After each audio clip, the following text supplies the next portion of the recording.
Hi hello ನಮಸ್ಕಾರ. ಇವತ್ತು healthy ಆಗಿರೋ ಈವ್ನಿಂಗ್ ಸ್ನ್ಯಾಕ್ಸ್ ಖಾರ ಹಚ್ಚಿರೋ ಅವಲಕ್ಕಿನ ಮಾಡೋಣ. ಅದಕ್ಕೆ ಒಂದು ದಪ್ಪ ತಳದ ಪಾತ್ರೆನ ತೊಗೊಂಡು 2 ಬಟ್ಲಷ್ಟು ನಾನು ತೆಳ್ಳಗಿರೋ ಅವಲಕ್ಕಿನ ಹಾಕ್ಕೊಂಡು ಒಂದು 4-5 ನಿಮಿಷ ಈ ಅವಲಕ್ಕಿ ಕ್ರಿಸ್ಪಿ ಆಗಬೇಕು, ಅಲ್ಲಿವರೆಗೂ ಇದನ್ನ ಫ್ರೈ ಮಾಡ್ಕೊಳ್ಳಿ. ಅವಲಕ್ಕಿನ ಬಿಸಿಲಲ್ಲಿ ಕೂಡ ಇಡ್ತಾರೆ, ಬಿಸಿಲಲ್ಲಿ ಇಟ್ಟರೂ ಕೂಡ ಒಂದು 4-5 ನಿಮಿಷ ಫ್ರೈ ಮಾಡಿಕೊಂಡ್ರೆ ಕ್ರಿಸ್ಪಿಯಾಗಿರುತ್ತೆ. ಇಲ್ಲಾಂದರೆ ಒಂದು 2 ದಿನದಲ್ಲೇ ಇದೆಲ್ಲ ಮೆತ್ತಗಾಗೋಗುತ್ತೆ.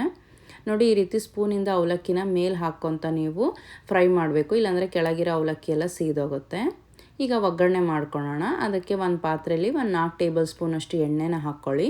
ಎಣ್ಣೆ ಬಿಸಿ ಆದಮೇಲೆ ಅದಕ್ಕೆ ಸಾಸಿವೆ ಸಿಡ್ದಿದ್ಮೇಲೆ ಜೀರಿಗೆ, ಆಮೇಲೆ ಒಂದು 2 ಎಸಳು ಬೆಳ್ಳುಳ್ಳಿನ ಚೆನ್ನಾಗಿ ಜಜ್ಕೊಂಡು ಹಾಕೋತಾ ಇದ್ದೀನಿ.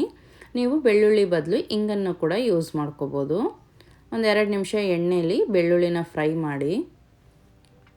ಈಗ ಇದಕ್ಕೆ ನಾನು ಒಂದು 1/4 ಕಪ್ಪಿನಷ್ಟು ಶೇಂಗಾ ಬೀಜ ಅಥವಾ ಕಡಲೆಕಾಯಿನ ಹಾಕ್ಕೋತಾ ಇದ್ದೀನಿ.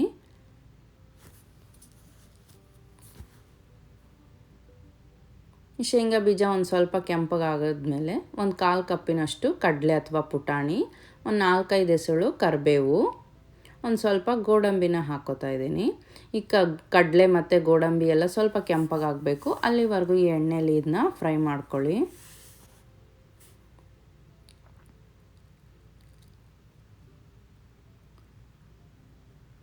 ಕಡಲೆಗತ್ತೆ ಗೋಡಂಬಿ ಎಲ್ಲ ಆದಮೇಲೆ ಒಂದು 4-5 ಒಣಮೆಣ್ಸಿನ್ಕಾಯಿನ ಹಾಕ್ಕೊಂಡು ಚೆನ್ನಾಗಿ ಮಿಕ್ಸ್ ಮಾಡ್ಕೊಳ್ಳಿ.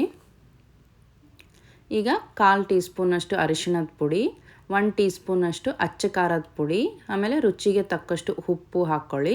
ನೀವು ಬೇಕಾದರೆ ಒಂದು ಚಿಟಿಕೆ ಸಕ್ಕರೆ ಕೂಡ ಇವಾಗ ಹಾಕ್ಕೋಬೋದು.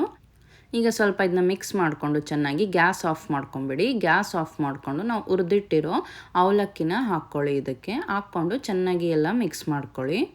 ಈ ಅವಲಕ್ಕಿನ ನೀವು ಒಂದು 2 ವಾರ ಏರ್ ಟೈಟ್ ಇರೋ ಡಬ್ಬದಲ್ಲಿ ಹಾಕ್ಕೊಂಡು ಯೂಸ್ ಮಾಡ್ಕೋಬೋದು. ಗಾಳಿ ಆಡೋ ಡಬ್ಬದಲ್ಲಿ ಹಾಕಿಡಬೇಡಿ, ಮೆತ್ತಗಾಗೋಗುತ್ತೆ.